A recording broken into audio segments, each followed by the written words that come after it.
What's up, guys, and welcome back to another episode here on CNR TV. I'm Kurt. I'm Josh. And today we're covering episode 2 of Moon Knight. Summon the Suit is what the name of it was. So as always, we're going to jump right into the recap, and then Josh and I will discuss the high points of the episode. Yes, sir. So you ready to roll, man? Let's do it. All right.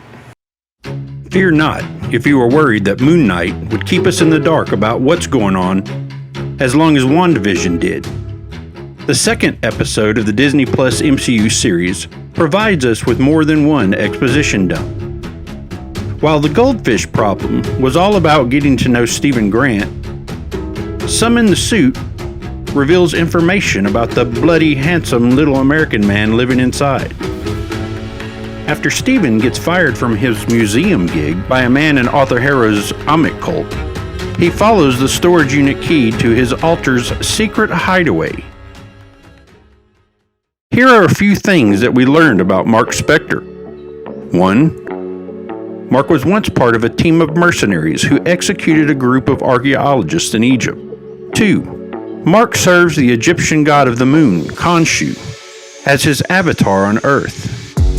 He is tasked with protecting the vulnerable and carrying out Khonshu's justice. He is also paying off a debt he owes Khonshu for saving his life. The third point brings us to the new character introduced in the episode, Mark's soon-to-be ex-wife Layla. She appears to be partially based on Marlene Alaroon, Moon Knight's on-again, off-again love interest in the Marvel Comics. Layla rescues Stephen from the storage unit, where Khonshu is chasing him yet again, and returns him to his flat. Layla knows that her husband is a vigilante hero with a magic suit, but doesn't know about his dissociative identity disorder. She's just as confused as Stephen is. Stephen and Layla bond over poetry and Egyptian hieroglyphics, though Layla seems unconvinced that Mark isn't just putting on an act. She says that she and Mark went on adventures together and is genuinely hurt that he's avoiding her. Unfortunately, their conversation is interrupted by police who, just like the HR guy at the museum, turn out to be followers of Arthur Harrow. Now, Arthur walks Stephen through his inner city compound, where people aspire to learn 3 languages and grow their own produce. Harrow tells him that the neighborhood used to be the highest crime rate in the city. But now, people don't lock their doors at night. He asks Stephen if Khonshu chose him as an avatar because his mind would be easy to break or because it was already broken. Arthur then presents the moral debate at the center of the Moon Knight. Is it better to deal out justice on those who have already committed evil deeds, like Khonshu, or root out evil before it happens, like Amit? Arthur plans to follow the scarab, which turns out to be some sort of flying compass, to Amit's tomb and resurrect the goddess so that she can unleash her full power and rid the world of all potential evil. Stephen points out the obvious flaws in that logic. Mark, meanwhile, watches them from a bread bowl. Even when the exposition in the episode is dry, it is fun to see Mark pop up in various reflective surfaces. Layla arrives dramatically with the scarab, though it's not really clear why she followed them. Was she just looking for answers? Was she trying to protect Stephen? She doesn't even fully believe that Stephen exists yet. Why would she tell Arthur that she has the scarab, or bring it with her in the first place? When Arthur attacks with his men and yet another jackal, Layla and Khonshu beg Stephen to summon the suit. But the suit that Stephen summons is not the ceremonial armor we saw Mark wear at the end of the first episode. It's a sharp white 3-piece suit that comic book readers will recognize as Mr. Knight. In the comic books, Mr. Knight is another alter who works as a police consultant. In the comics, each of Mark's alters bring a different skill to the table. They're like a superhero team sharing one body. Despite a few minor victories in battle, Stephen is worn out and cedes control back to Mark. This is the first time we've seen Mark's specter in person. Stephen is trapped in the reflections now. The confident act Mark put on to amp Stephen up fades, and Mark seems genuinely exhausted and depressed. He promises Stephen that when he is done serving Khonshu and he has paid his debt, he will go away and let him take over. Mark also explains that Khonshu has chosen Layla as his next avatar. That's his reasons for distancing himself and trying to keep things from her. He doesn't want her to be indebted to Khonshu the way he has been. But the scarab is gone, so Mark and Khonshu have to get going to where it all began, Egypt.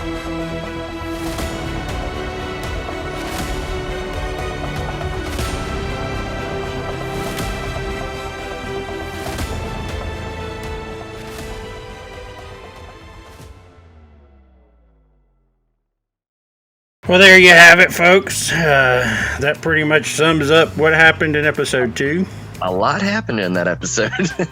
A lot did, but as I think you and I had spoke about off camera, was I felt like the episode 2 was going to focus more on Mark and getting to understand him. I didn't think that Layla would be a part of it, but that does explain more about what's been up with Mark.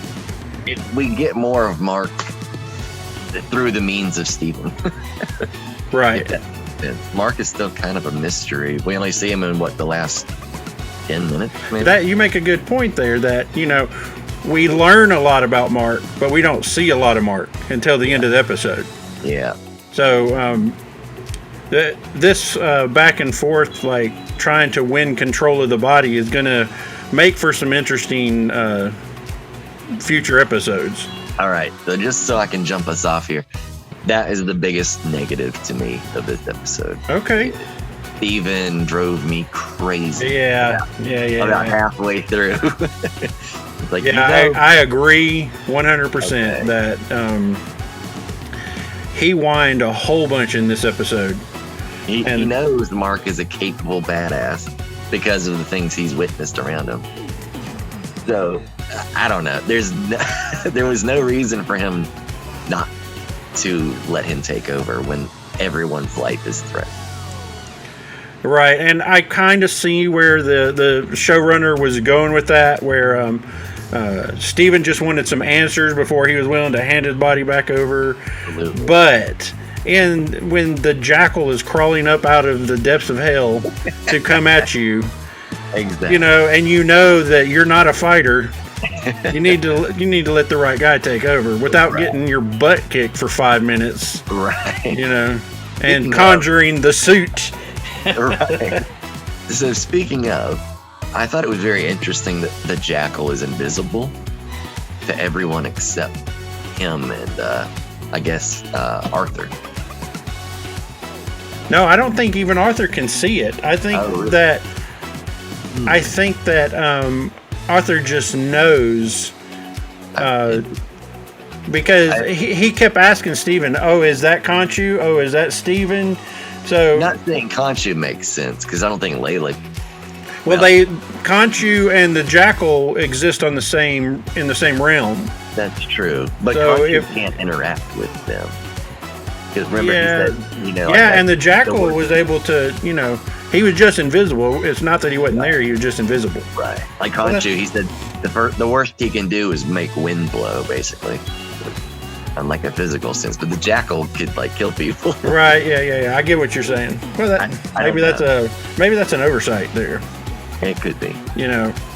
But is it people touched by Khonshu or touched by the gods can interact with this stuff? Or I was thinking along those lines of, because while you're in the service of Khonshu, you have these abilities to see things that in that realm. It seems that way. And, was it a revelation to you that Harrow was Khonshu's avatar? Yes, that was. Yeah. I was very surprised. Yeah, I was wondering how he was so quick to kind of understand what was going on with Steven, Yeah, And like he tried to kill him with kindness at first, right. Well, but then his true diabolical evil side came out by the end of it. Right. Yeah, But very interesting. I liked his character when he was being nice, and then he turns into such a jackass. you and I kind of briefly covered this off camera, but are you surprised at the level of acting in this series here? Because I am pleasantly surprised at how good, how well the roles are being portrayed. Not sure about Layla yet, but Well, I was gonna pivot off that point and say she was the only one that felt like it was like a Marvel movie kind of acting. Like yeah, exactly. I'm glad you understand what I mean by that. It's like, we're not handing out any Academy Awards for acting on Marvel, especially Disney Plus stuff. Right. But she was the only one that felt that way though. Like Oscar Isaacs has been amazing. yeah, his ability to play two completely different characters at the same time, practically. Yeah. And he, a lot of actors will tell you that part of their process is working off of their opposite, whoever is opposite of them. And he doesn't have that. It kind of reminds me of Tom Hanks in Castaway, where his supporting actor was a volleyball, and the whole show 100% rode on his ability to act, and I'm seeing a similarity in this show. Yeah, that's a very good comparison, actually.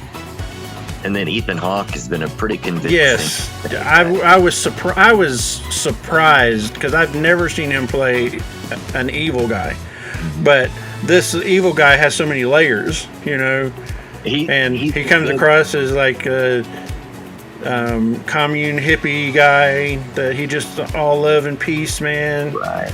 He's the best kind of villain in film because he thinks he's doing the right thing. Yes, and that is a recurring theme in the MCU. Mm-hmm. Thanos was doing that. Loki at one point when he was doing bad things, he thought he was doing it. Well, maybe I should back off of that one a little bit. Because Loki's just an a-hole, man. Yeah. But yeah, like that's been a more modern movie trend, And that's, like I said, the hallmark of a good villain is they think they're the hero. Right. But let's see. So the Jackal's invisible. Do you think the suit is visible to other people? I don't know. I would say yes, only because Layla made reference to the suit in several occasions. Right. Some in the suit, Right. And keep this safe. Is that because she knows about it, perhaps? But I don't know. I mean, I assume it's visible, but it's so weird that everything else isn't.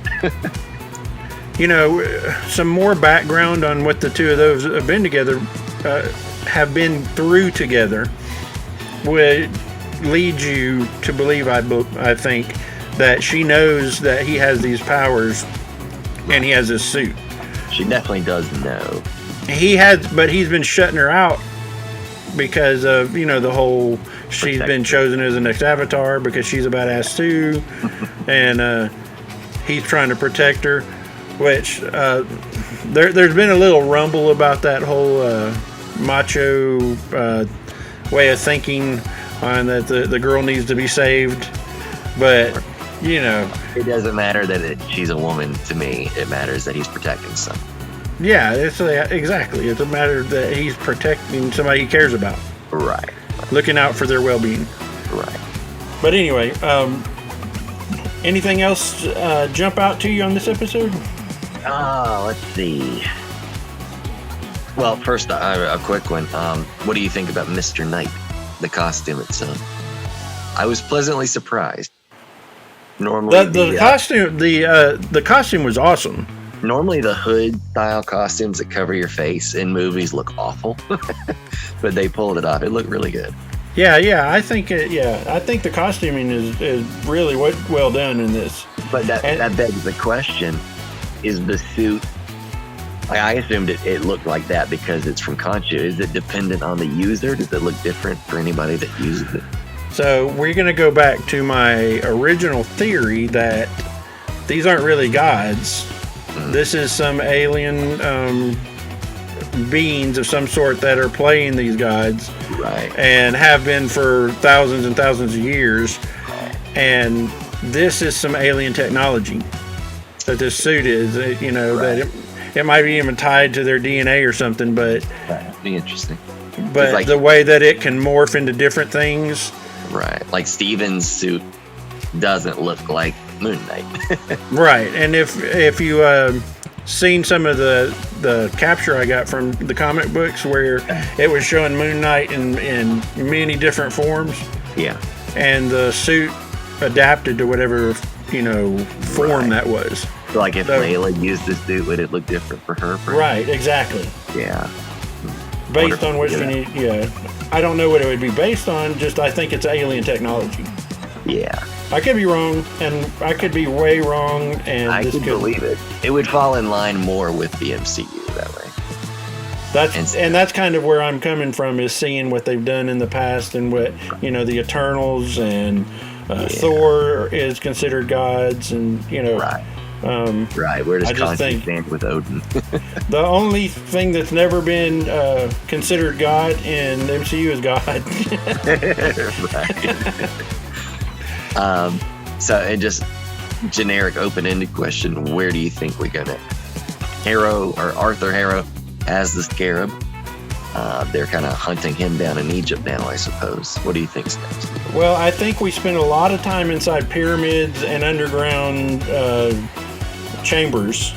I hope that works out. Almost probably the entirety of the next episode will be them both trying to get to Amit's tomb, and now Mark and Khonshu have to figure it out because they don't have the compass. Right. So what they're likely to do is just follow Barrow there. Follow the trail of destruction. Yeah, right. Just follow the bodies. And one last question: do you think Khonshu is good, or is he kind of sketch? I think that Khonshu is almost like an anti-hero, where he's neither good nor bad. He has his goal that he wants to achieve, and he'll do it by any means necessary. He'll lie to you. He'll convince you things. He's been like, because Arthur made the comment that don't believe anything he says because he's a liar. All he does is lie. Right. And then you find out at the end when Mark and Khonshu are having that conversation that Khonshu's willing to do whatever it takes. He's real quick to target her as a means to. Yeah, because he knows. So there's some validity to what Arthur asked Stephen. Was, do you think he chose you because your mind is weak? Right. That was another question I was going to ask. Do you think the split personality's always been there, or is it brought on by whatever happened? So if it leads us to believe that Stephen has been around forever, referencing his mother and all that, right? Stephen's probably been a part of Mark, but I think Mark is the main person in the body, and Stephen was created to help him deal with the trauma because apparently his mother was not kind to him. Well, if you think about it, like Stephen's talked to his mother several times, but we never hear from the mother. And I always thought that was kind of strange that he's always talking to her, but he's never hearing from her. The second time he talked to her, I was like, they're intentionally not having her respond. Yeah, exactly. So I think, Mark is the main persona, and Stephen has been like some kind of perhaps coping mechanism. But the stress of Mark dealing with this Khonshu situation has broken him out of, where he's having to fight with the two personalities now. Right. Yeah. Because I think Stephen is where he goes to withdraw. But then he doesn't have control, and he has to request it. It's so strange. Because I guess with the trauma, Stephen became the dominant personality. Yeah, I guess so. And leading before that, you know, he may have only used the Stephen persona when he was young and dealing with family trauma. It could be, yeah. You know, I think the Stephen all the information in his like backstory kind of thing is a reflection of Mark's life, but it's twisted. Right. Yeah. Stephen, it makes Stephen seem like he has his own mom that's separate from Mark's and all this stuff, but I think it's a kind of sick twisting of Mark's actual past. Yeah, and I think we'll get little blurbs of Mark's backstory as we continue forward. Do you think Layla ends up showing up in Egypt? Yeah. Yeah, that goes without saying. They'll end up not getting divorced. Yeah, oh, absolutely, because Stephen and Mark will meld into the perfect man. Ooh, that would be interesting. All right. Well, that's all we got for this episode, guys. We appreciate you coming by and hanging out. As always, leave your comments in the comments below on, do you agree with this? Do you have another perspective that we're not seeing? Anything we missed? Yeah, set us straight. And we're going to keep doing this for, we got 4 more episodes to go. Yeah. So they got to get to it. All right. Well, we appreciate you coming by. And we'll see you guys on the next video. See ya.